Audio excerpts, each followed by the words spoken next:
እናንተ ይሄ ነገር ምን ብላችሁ? ይሄማ ወጥመድ ነው፣ ልንገራችሁ፣ ወጥመድ ነው። ተልካ ነው የመጣችሁ እንዴ? ዛሬ ምን እንዳለች አያችሁ? ሄሉ ላይ ፍጥጥ ሄሉ ተገናኙ አውሩ ብላ እድል በሰጣችሁ ፍጥጫ ፍጥጫ ረሽም ነው የምር። አንድ ሰው እኮ በቃ ጠየቅሽው መጣይ ፍቅር አፍቅሪ አታፍቅሪ አይባልም እንግዲህ እንደተባለው ማለት ነው። ግን መተሽ በስነ ስርዓት ጠየቅሽ አይደል? አልፈልግም ካለ አልፈልግም ነው። በግድ አለ እንዴ? በግድ ፍቅር ይቻላል? ይሄማ ተልካ ነው የመጣችሁ። የምሬን ነው ምላችሁ። ተልካ ከማን እንደተላከች ደግሞ የምታውቁት ነው። አዎ ወጥመድ ነው። ከመዳም ቅመም ተምሎ የኛንም ስም ለማስጠፋት ደግሞ የመዳም ቅመም አታፈቅርም ያለ ማን ነው? እና ነው እኔ በዚያ ልስማማም። ትላንትም ስናገር ነበረ። እና ወዶች እንዴት ናችሁ? ደህና ናችሁ? እኔ ያለውኝ ይመስገን። ትላንት እህታችንን ይሄ አስመሳዩ እንሄድበታለን። ስለሱም ስላልተመቸኝ ላይ ብቻ ገባውኝና ዛሬ እንዴት ናችሁ? ደህና ናችሁ? ላይክ፣ ሼር፣ ሰብስክራይብ እያደረጋችሁ የኔ ቅምጥሎች እስቲ አበረታቱኝ። ሁለት አስገቡኝ እስቲ 2K አስገቡኝ። 2K ማለት ነው። ትልቅ እንኳን አልጠይቃችሁም። እና ዛሬ እንግዲህ እቺማ ቅመም አይደለችም ልንገራችሁ።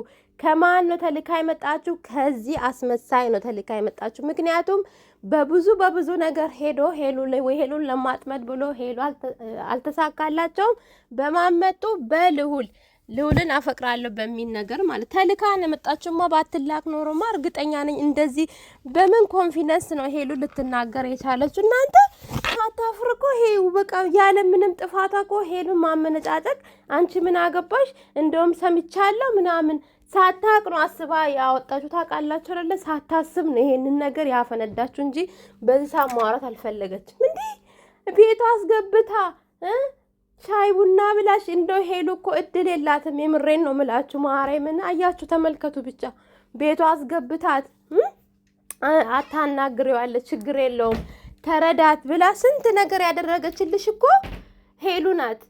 ሄሉ በመሀላችሁ ባትሆን ማለት ነው ለደቂቃ ለሰከንድ እንኳን አያናግርሽም። ይሄንን አታውቂም እንዴ? መተሽ አፈቅረዋለሁ ስላልሽ ከአረብ ሀገር ነው ከዱባይ ነው የመጣውን ስላልሽ ምን እሱ ብርቅ ሆኖበት ከአንቺ ጋር የሚገናኝ የሚያወራሽ ይመስልሻል? ይሄ ሁሉ በሄሉ ነው ሲጀመር ሊያገኝሽና ሊያወራሽ የፈለገው። እንዲህ በግድ ፍቅር በግድ አልፈልግም ካለ አልፈልግም ነው በቃ። ምንድን ነው? እሺ አንቺ እውነት ትክክለኛ ፍቅር ከያዘሽ ማለት ነው አልፈልግሽም ካለሽ በቃ ፈጣሪ ለኔ አርግ ብለሽ ወደ ፈጣሪሽ መሄድ፣ ካልሆነ ደግሞ መተው ነው እንጂ ግዴታ ስላፈቅርሽ አንቺ ብቻ ስላፈቅርሽ ከሱ ጋር የምትሆኝ ይመስልሻል እንዴ? እናንተ ሴቶች ግን ምን ሆኖ ነው እንደዚህ አይን እያወጡ ያሉት? እቺ እኮ ሲጀመር ተልኮ ነው እንጂ አታፍሪም እንዴ? ሲጀመር የራሱ ህይወት ያለው ሰው ነው። ለቀቅ አርጊው እሺ። አያምርብሽም እንደዚህ ተልከሽ እንደመጣሽ ደግሞ የታወቀ ነው። ገብቶናል። እሺ ሄልዬ ላይ ደግሞ አትንጣጭባት። እኛ ነው የምንሄድብሽ እንዴ። ክብርሽን ጠብቂ። እንደዚህ አትሁኚ። ረርዛ ሲያስጠሉ እንደ ያሁኑ ሴቶች እንደው ቀዘኑ እኮ መድኃኒዓለምን ቅዝቅዝቅዝ ነው ያሉት እንዴ። በእንዳንቺ አይነቱ ነው ሌላው ሴት እየተሰደበ ያለው። ማን ነው የላከሽ? ይሄ አስመሳይ ነው የላከሽ ወይስ ደግሞ ልዩ ናት አንቺን የላከችሽ? እርግጠኛ ነኝ ልዩ ወይም ያብ ነው እሱ ነው የላከው። ከነሱ ቤተሰብ ነው እቺ ልጅ የተላከችው እንጂ እንደዚህ በድፍረት መጣ ሄሉን አትናገርም ነገር። ተልኮ ነው። መጠርጠር ጥሩ ነው እንጂ እቺ ሄሉ አታገናኝታት አውሪው ብላ መቼስ ልዑል መቼስ እንደ ቼክም ራሱ አያረጋትም። በእርግጥ አንሳ ማለት ሳይሆን እንደዚህ መጣ እንዲህ ስላለች አይ ምናምን ብሎ ወዲያው ነው እንትን የሚለው። ግን በቃ ተረጋጋ ብሎ በስነ ስርዓት አውርቷል። በቃ እኔ አልፈልግም ምን ሆናችሁ ነው ምናምን ብሎ ነው የሄደው። አልፈልግም ካለ አልፈልግም ነው እንዴ። እና ውዶቼ ትላንት ይሄ ያብ ተባዩ ደግሞ እንሂድበት አይደለ? አዎ እንሂድበት። እኔ ትላም ማለት ነው ሰውዬው መጣ እንዴ ላይቭ ላይ ነበረ ሳወራ የነበረው። ምክንያቱም አልተመቸኝም ለመስራት በቃ አንዴ ሲወጡ ማለት ነው ወይስ ላይቭ ለመግባት የቸኮልኩትና ይሄ እውነት እናንተ ግን እኮ አንዳንድ ተመልካቾች እናንተ ላይም አልፈርድም። በቃ ያለቀሰ ሁሉ ነው የምታምኑት ውዶቼ። እኛ የመዳም ቅመሞች ብልጥ ነን፣ በደም እናቅነን። እሺ አስመስክሩ እንደዚህ እየሆናችሁ እንጂ ማንም መጥቶ ስላለቀሰ ተመክሮ መጥቶ እውነት እሺ ያብ ከእንትን ላይ ጠፍቷል፣ ከዩቲዩብ ላይ ጠፍቷል። ማን ነበረ ውዶቼ እንደው ቀድሞ የመጣው? ማን ነበረ ቀድሞ የመጣው? ዩቲዩብ ላይ መጥቶ ማለት ነው እየሰራ ነው። መች ጠፍቶ ነው እኔ የጠፋሁት? እኔ እንደዚህ የሆንኩት? ኧረ በስመ አብ! አንተ እንደው ሼም አይዝህም እንዴ ትንሽ? ደግሞ ማለት የብልጠቱ ብዛት ምናል ስለ ሁሉም ነገር ነግራቸዋለሁ ብሎ እርዳታ ሊጠይቀን እኮ ነው የመጣው። አልገባችሁም እንጂ እርዳታ ተቸግሯል። ሰሞኑ ሄልዬ በእህቶቿ ሰርፕራይዝ ተደርጋለች። ሳቋ ተመልሷል፣ ደስታዋ ተመልሷል። ፍክት እያለች ነው እንዴ ደሟን የመጠጣው ልጅ ማለት ነው። ዛሬ ፍክት ብላ ሲያያት ማለት ነው አላመነም። ታውቃላችሁ እሷ አልቅሳ እንታረቅ ብላ እንድትለምነው ነው ሲል እሷ እንግዲህ የምታውቁት አንድ ቀን ስለሱ ተናግራ አታውቅም። እንደዚህ ያለ ልጅ በቃ ተነጋግሮ ተለያዩ ነው። እሱ ነው መጀመሪያ ላይ ሚዲያ ላይ መጥቶ ሲል የነበረው። ያችን አምጥቶ በምን ሰዓት ነው እሱ ከሚዲያ የጠፋው? እየመጣ አይደለ እንዴ? ቀድሞ የመጣው እሱ አይደለ? ውዶች የረበናታችሁ በደም አድርጋችሁ ቪዲዮ ዝም ብላችሁ የአንድ ሰው አለቀሰ ብላችሁ አትሞኙ። የኔ ውዶች አትሞኙ።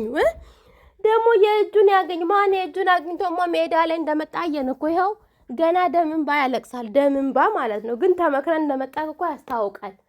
ተመክረክ እንደዚህ በል እንደዚህ አድርግ ለምንድን ነው ስም የሚወጣው ተብሎ ማለት እንደው ፈጣሪ የእጃችሁን ይስጣችሁ። የምሬን ነው የምላችሁና ሳፍር እኔ ተጎድቻለሁ ስራ እንዴ የለጠፈው ስለ ሁሉም ነገር ነግራችኋለሁ ብሎ በእህታችን ሊነግድ መጣ። ከዛ በኋላ አንድ የተናገረ ነገር የለም። ስራ ያጓጉሎን እርዳታ ፈለግ እርዳታን እንዲሰጥ ፈልገ ነው እርዳታ ነው። እኔ ከውዶች ግን እናንተ ላይም አልፈርድም። ምክንያቱም ማለት ነው ያው እንግዲህ ልባችሁ ስለማይችል ነው ስታዝኑ ብዙ ነገር ስትሉ የነበረው። እኔ እናንተ ላይ አልፈርድም። ምክንያቱም አዛኝ ይሄን ነገራችንን ስለሚያውቁ መጥተው ይጫወቱብን መጥቶ ማለት ነው። አንተ ወንድ ልጅ ነህ ካለ ጨርሰ ጉዳይን ጨርሰ መጥተው ወይ ደግሞ ትክክለኛውን ነገር ይቅርታ መጠየቅ ካለ ለዚህ ቪዲዮ ማለት ነው። እኔ ልንገርህ ለዚህ ቪዲዮ ለሰራው ቪዲዮ ወጥተህ ይቅርታ መጠየቅ አለብህ። ልንገር እኔ በደም አድርጌ ይቅርታ መጠየቅ አለብህ። አዎ እንዴ አንተ እኮ ማለት ነው በተዘዋዋሪ ሄሉን ለማስነካት ነው የመጣው። አልገባህም እንጂ ምን እሱማ ገብቶሃል። እኛ ተመልካቾች ብዙ ያልገባቸዋለሁ ኮመንት ላይ በደም ስላየው ማለት ነው። ሄሉን የሚያውቃት ያውቃታል። ስለ አንተ ምን ክፉ ነገር ተናግራ ማለት ነው። እና እሱ አሁን ስራ ስለተቸገረ ስራም እየሰራ ስላልሆነ እርዳታ ነው። እናንተ ደግሞ ሞኞች ማለት ነው። ስጡት አላችሁ። ለዛ ነው እንደዚህ መጥቶ እያለቃቀሰ ያለው። እኔ በጣም ተጎድቻ። እውነት አንተ ወጥተህ ይቅርታ አትጠይቅም እንዴ? ርዕሱን ስለ ሁሉም ነገር ነግራችኋለሁ አለና ከዛ በኋላ ያወራ ስለ ራሱ። እኔ ከፍቶኛል፣ ደብሮኛል፣ ከሚዲያ የጠፋሁት። መች ነው አንተ ከሚዲያ የጠፋው? መች ነው ከሚዲያ የጠፋው? እህቶችን ያቺ ውሽሚትን እያመጣክ አይደለ እንዴ? ለምን ታስመስላለህ? ምንም ማስመስፈል አይጠበቅብህም። ምናቀን እናቃለን። ስለዚህ ማለት ነው የልዬ የሚነካካ ነገር እንዳሰራ ነግሬሃለሁ። እና በጣም ትላንትና ልጄ ብዙ ነገር ነው ያወሩት። ውዶቼ ተጠንቀቁ፣ አትረበሹ። ስላለቀሰ ምንም ነገር እንዳይመስላችሁ። እህታችሁን ይዛችሁ በእህታችሁ ምንም እንትን እንዳትሉ። እህታችሁን ይዛችሁ ወደፊት እና ወዶቼ ላይክ፣ ሼር፣ ሰብስክራይብ እያረጋችሁ አበረታቱኝ። እወዳችኋለሁ። እና ይሄ እባብ ሆኖ ተመክሮ ስለመጣ ነው እንደዚህ እያወራ ያለው። ምንም እንዳይመስላችሁ እሺ።